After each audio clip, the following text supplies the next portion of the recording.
think, Marge. All I need is a title.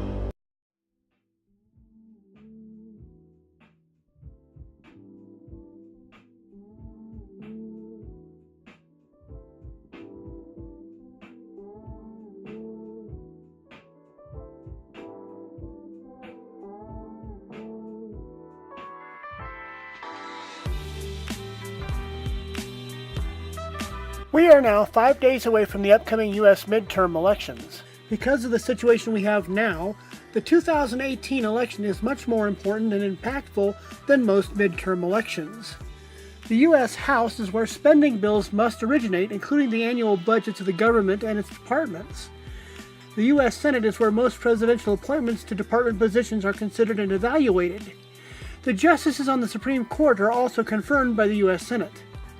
Control of both of these houses of Congress is important for these reasons, and because they formulate policy and other laws, they affect us into the future. The U.S. House is much more volatile of the chambers of Congress.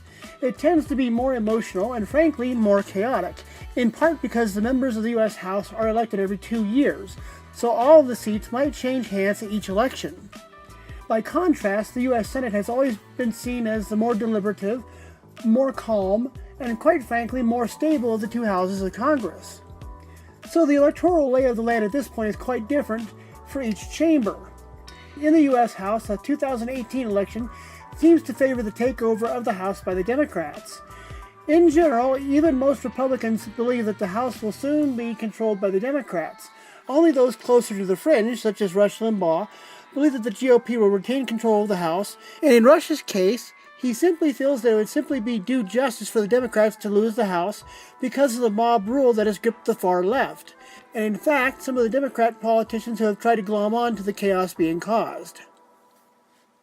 While this election historically should be bad for the GOP, recent events have made a lot of the races more competitive than they should be, and in fact, the GOP has an outside shot at retaining control of the U.S. House, and they may very well gain seats in the U.S. Senate. Let's take a look at some of the details. We'll start our examination of the state of the election in the U.S. Senate in the West and work our way east. In Nevada, the incumbent, Dean Heller, has been quite unpopular, but has been gaining in the polls, now leading by 1.7% in the Real Clear Politics averages over Democrat challenger Jackie Rosen. Nevada was a state won by Hillary in 2016, and the Dems had hoped that they might be able to knock off a GOP seat, and perhaps staunch some of the damage that they would be taking elsewhere. The Dems had also been thinking that they could take the seat currently held by Jeff Flake, who will be leaving the Senate soon. Kristen Sinema had been leading in the polls until recently. Now she leads by a mere 0.2 points. Some of this reversal has been due to some verbal gaffes in her past, including a speech where she referred to the people living in her own state as, quote, crazies. In Montana, despite the number of times that President Donald Trump has campaigned for GOP challenger Matt Rosendale, the Democrat incumbent, Jon Tester, still currently leads by 4.2 points. Now, in this case, this race can only be characterized as leaning Democrat, and in actuality, despite some out-of-state advertising, Rosendale might actually pull off an upset, as Tester has started to trend downward. Next door in North Dakota, the GOP is likely to pick up a seat, as challenger Kevin Cramer leads incumbent Heidi Heitkamp by the comfortable margin of 12.3 points. This race has been in the GOP sights for a while now, and Heitkamp's DNC voting has been steadily and increasingly at odds with public opinion in her state. In fact, her vote against Brett Kavanaugh's confirmation to the Supreme Court has basically sealed her fate, as she knew that the majority of voters in North Dakota wanted Kavanaugh on the Supreme Court. In Texas, Senator Ted Cruz is leading over a rather colorful character in the form of Beto O'Rourke, to the tune of 7 points. Dems were looking wistfully at perhaps knocking off a senator who is not as popular nationally, but Texans generally don't care much about what people in other parts of the country think.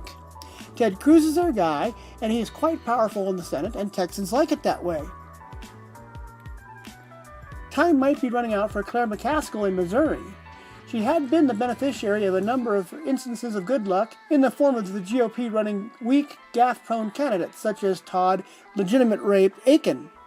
However, if the GOP instead could put forward a competent challenger, they would have a pretty good chance at winning the seat. And such is the case with Josh Hawley, the state's Attorney General, who is currently leading by 2%. McCaskill, for all her faults, did a brave thing by voting against the Kavanaugh confirmation, given that Missouri is predominantly a Republican-leaning state. The race is still hers to win or lose, and her vote did her no favors as opposed to Heidi Heitkamp in North Dakota, who threw away any chances she might have had in winning her seat out the window by opposing the Kavanaugh confirmation. Up in the north, we have a couple races that are more favorable to the Democrats. Tina Smith is on the way to winning her seat in Minnesota, which was the one that was vacated last year by Al Franken. The GOP had thought that they could perhaps flip the seat, but this chance is slipping away rather quickly. Smith currently leads by 9.5%. In neighboring Wisconsin, the most useless member of the U.S. Senate, Tammy Baldwin, is in the lead over challenger Leah Vukmir by 10.3%, perhaps largely driven by the state's two large metropolitan areas of Madison and Milwaukee, both of which are DNC strongholds. Indiana's Senate race can barely be characterized as gradually leaning Republican, as challenger Mike Braun has a 0.5% lead over incumbent Joe Donnelly. Meanwhile, in Tennessee, Marsha Blackburn has built up a 6.5% lead over Phil Bredesen, in part because of some verbal gaffes made by the Democrat. In West Virginia, Joe Manchin waited until it was safe to do so, then voted in favor of Kavanaugh's confirmation, in order to solidify his support within his state. Despite this cowardice, Manchin leads over challenger Patrick Morrissey by 12 points. Finally, in the north, we have Bob Menendez, who has been plagued by corruption charges, leading GOP challenger Bob Hugin by 8 points. All of this leads us to the race in Florida, where the Democrat incumbent Bill Nelson is running neck and neck with the GOP governor Rick Scott. Both men are quite popular in the state, and Scott has recently been seen leading the state's recovery efforts in the wake of Hurricane Michael. Meanwhile, Rush Limbaugh has characterized the Nelson campaign as flatlining. Scott is famous for winning extremely close elections, as Florida does not quite fit within the rest of the southern states, due to its high immigrant and elderly populations. Some sites might put this race as a toss-up, but for the moment we'll give the race to Nelson in a squeaker. The news in the U.S. Senate is getting increasingly bad for Democrats, with the continued good economy and with President Trump's approval numbers anywhere from 44 to 51%. The GOP is now starting to see articles on how they could win seats in the Senate and retain control of the House, and these articles are not coming from the talking heads on the right wing. This may very well be the last video of the 2018 midterms that I do, until after the election, when I will put together a video evaluating the outcome. I hope that you have seen that unlike some other video makers, I have done what I could to hide my own bias, and simply provide you with the facts surrounding these races. It's up to you to decide who to vote for. My role is to provide you with pertinent information. A model map from a more liberal source still shows the GOP keeping the U.S. Senate, but by a smaller margin.